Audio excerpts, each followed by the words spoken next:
बिस्मिल्लाहिर्रहमानिर्रहीम। शुरू अल्लाह के नाम से जो बड़ा मेहरबान निहायत रहम वाला है। अज़ीज़ तलबा तालिबात, इस उर्दू ऑनलाइन क्लास में आप तमाम का खैर मकदम है। आज हम आपकी दरसी किताब का सबक नंबर 10 जिसका उन्वान है चहलुम और जिसके मुसन्निफ़ है मुश्ताक अहमद यूसुफ़ी का मुताला शुरू करने जा रहे हैं। तो आइए मुसन्निफ़ का तारुफ देख लेते हैं कि मुश्ताक अहमद यूसुफ़ी की पैदाइश ईस्वी सन 1923 में हुई। जयपुर राजस्थान में पैदा हुए। जयपुर, आगरा और अलीगढ़ में तालीम हासिल की। तक़सीम मुल्क के बाद पाकिस्तान चले गए और वहाँ बैंकिंग के शोबे में आला ओहदों पर फाइज रहे। यूसुफ़ी मौजूदा दौर के तंज़ निगार है। उनकी बात में फ़नकाराना चाबुकदस्ती, हल्की सी शगुफ्तगी और लताफ़त, अल्फाज व मुहावरात की तहरीफ व तकलीफ़ पाई जाती है। चराग तले और खाका में बदन उनके तंज़िया व मज़ाहिया मज़ामीन के मजमूए है। ज़रगुज़श्त उनकी खुदनोश्त सवाने हयात है। आबे गम उनका मशहूर नाविल है। खाका में बदन उनका मज़ाहिया मज़ामीन का उम्दा इंतखाब है। हुए मर के हम जो रुस्वा में एक आदमी को मरने के बाद किन किन रुसाइयों का शिकार होना है उसे एक मज़ाहिया अंदाज में पेश किया है।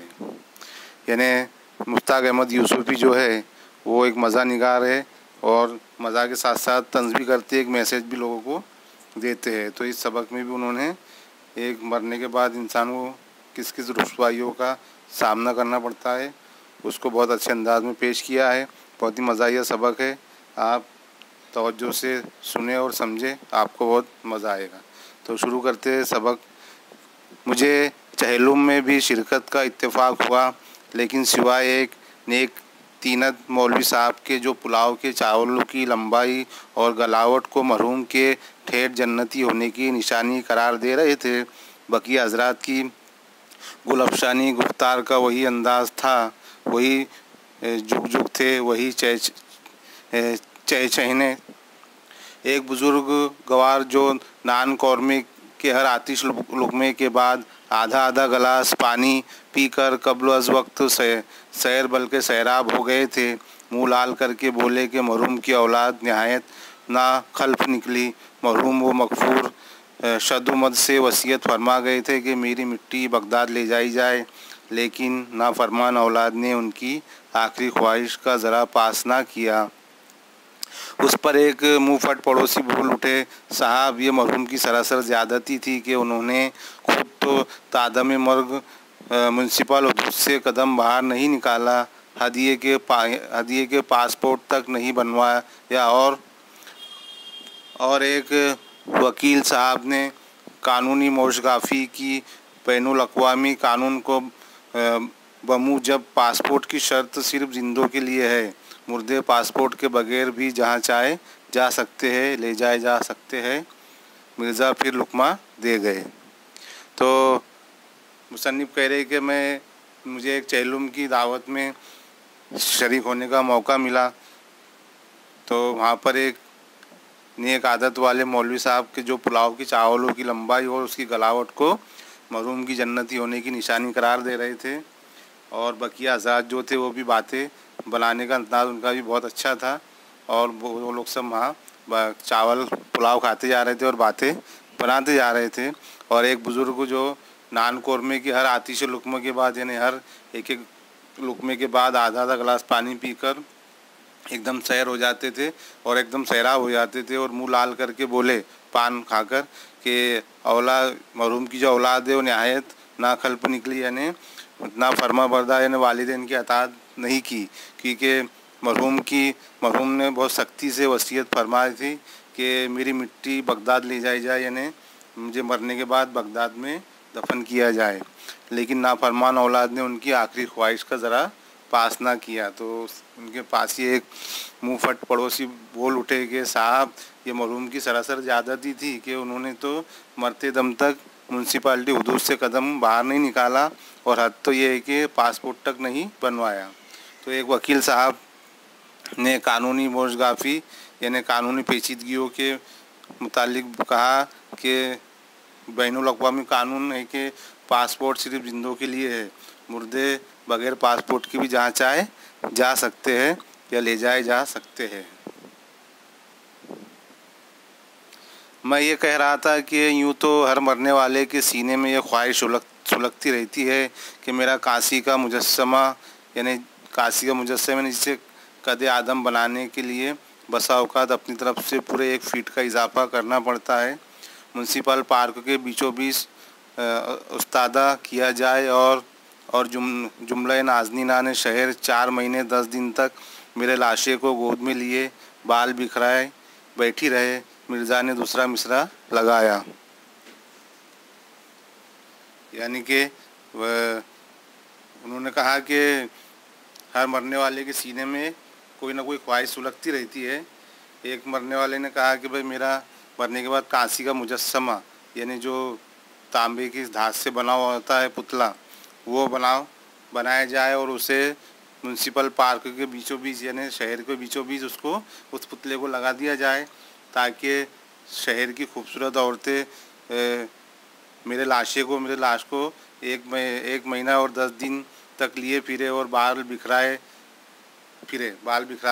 फिरे और मेरे जो काशी का मुजस्समा को लेकर फिरे।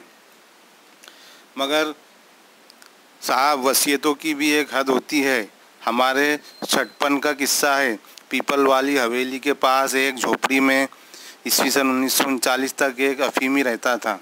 हमारे मोहताद अंदाज के मुताबिक उम्र 66 साल से किसी तरह कम ना होगी, इसलिए कि खुद कहता था कि 65 साल से तो अफीम खा रहा हूँ। 24 घंटे अंटा गफील रहता था। ज़रा नशा टूटता तो मगमून हो जाता। गम ये था कि दुनिया से बे औलाद जा रहा हूँ।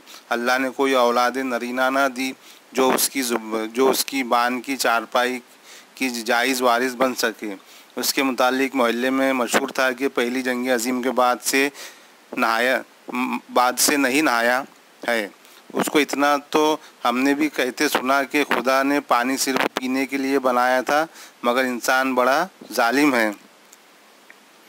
तो मुसन्निफ़ कह रहे कि एक साहब ने ऐसी वसीयत कही थी कि हमारे बचपन का किस्सा है कि पीपल वाली हवेली के पास एक झोपड़ी में ईस्वी सन 1940 तक एक अफीमी रहता था, और वो कह रहे कि मेरे अंदाजे के मुताबिक उसकी उम्र 66 साल से कम ना होगी, क्योंकि खुद कहता था कि भाई मैं 65 साल से अफीम खा रहा हूँ। 24 घंटे अंटा गफील रहता था, यानी 2400 घंटे वो नशे में धूत रहता था। नशा जब उतरता तो गमगीन हो जाता, और गम ये था कि दुनिया से बे औलाद जा रहा हूँ, यानी अल्लाह ने कोई औलाद नरीना यानी बेटे की औलाद नहीं दी थी कि उसका वारिस बन सके। उसके मुतालिक महल्ले में मशहूर था कि पहली जंग अज़ीम के बाद से नहीं नहाया था। उसको इतना तो हमने भी कहते सुना कि खुदा ने पानी सिर्फ पीने के लिए बनाया था, मगर इंसान बड़ा जालिम है। राहतें और भी है गुस्ल की राहत के सिवा। हाँ तो साहब, जब उसका दम आखिर होने लगा तो महल्ले की मस्जिद के इमाम का हाथ अपने डूबते दिल पर रख कर ये कौल वो करार किया कि मेरी मैयत को गुस्ल न दिया जाए, बस पवे पोले हाथों से तयम्मुम करा के कफना दिया जाए, वरना हश्र में दामनगीर होगा। यानी वो पानी के इतनी कीमत उसको थी कि ज़रा भी यानी कई सालों से उसने नहाया नहीं था, और जब उसका आखिरी वक्त आया मरने का तो महल्ले की जो मस्जिद के इमाम हैं उनका हाथ पकड़कर उनसे वसीयत ली कि मेरी मैयत को गुस्ल न दिया जाए पूरी तरह से, बल्कि सिर्फ तयम्मुम कराया जाए। तयम्मुम यानी कि जब पानी नहीं होता है तो मिट्टी से हाथ और सर का मसा करते, उस तरह बोले मेरे मैयत का तयम्मुम करा देना, वरना मैं हश्र में तुम्हारा दामन पकड़ूँगा। वकील साहब ने तायद करते हुए फरमाया, अक्सर मरने वाले अपने करने के काम पसमानदगान को सौंप कर ठंडे ठंडे सुधर जाते हैं।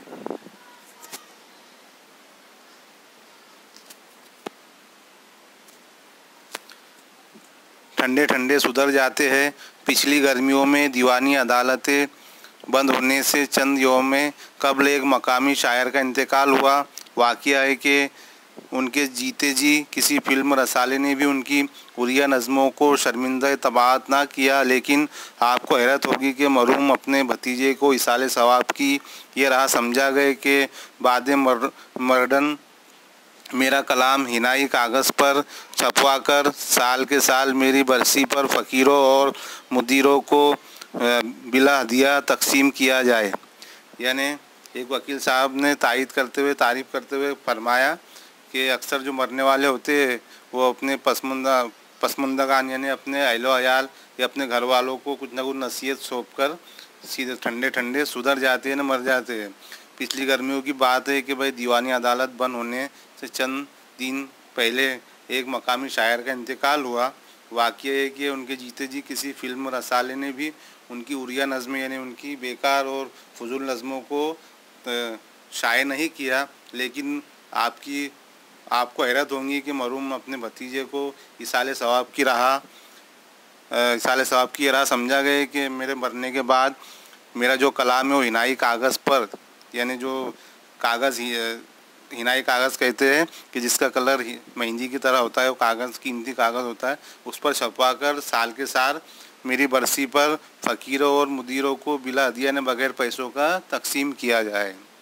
पड़ोसी की हिम्मत और बड़ी अब मरहूम ही को देखिए। ज़िंदगी में ही एक कता राज़ी अपनी कब्र के लिए बड़े अरमानों से रजिस्टर करा लिया था। गो के बेचारे उसका कब्ज़ा पूरे 12 साल बाद ले पाए। नसीहतों और वसीयतों का ये आलम था कि मौत से 10 साल बेशतर अपने नवासों के एक फहरिस्त हवाले कर दी थी, जिसमें नाम बनाम लिखा था कि फ़ला वल्द फ़ला को मेरा मुँह न दिखाया जाए।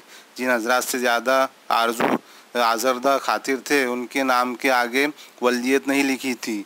तीसरी शादी के बाद उन्हें उसका तवील ज़मीमा मुरत्तिब करना पड़ा, जिसमें तमाम जवान पड़ोसियों के नाम शामिल थे।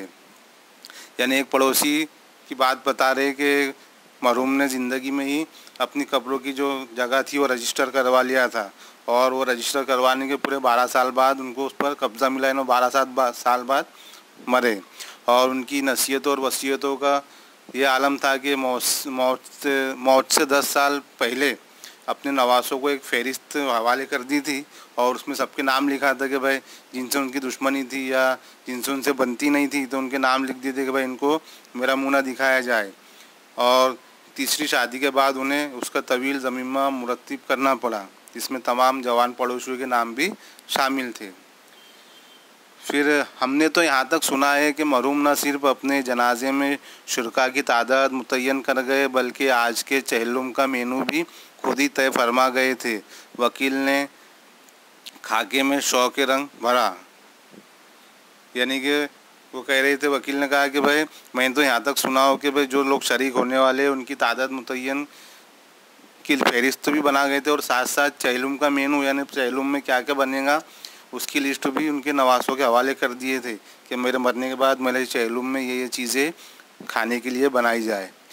इस नाजुक मरहले पर खशखशी दाढ़ी वाले बुज़ुर्ग ने पुलाव से सैर होकर अपने शिकम पर हाथ फेरा और मेनू की तायद व तौसीफ में एक मुसलसल डकार दागी, जिसके इख्तिताम पर उस मासूम हसरत का इज़हार फरमाया कि काश आज मरहूम ज़िंदा होते तो ये इंतज़ामात देखकर कितने खुश होते। यानी वो खशखशी दाढ़ी वाले बुज़ुर्ग ने पुलाव से सैर होकर अपने पेट पर हाथ फेरा और मेनू की तारीफ़ में एक मुसलसल डकार ली, और जिसके इख्तिताम पर उस मासूम हसरत का इज़हार फरमाया कि काश आज मरहूम ज़िंदा होते तो ये सब चहलुम का इंतज़ाम देखकर कितने खुश होते। तो अज़ीज़ तलबा व तालिबात, ये हिस्सा अव्वल यहाँ पर मुकम्मल हुआ। इंशाअल्लाह अगली वीडियो में हिस्सा दुम के साथ फिर से हाजिर होंगे। अल्लाह हाफिज़।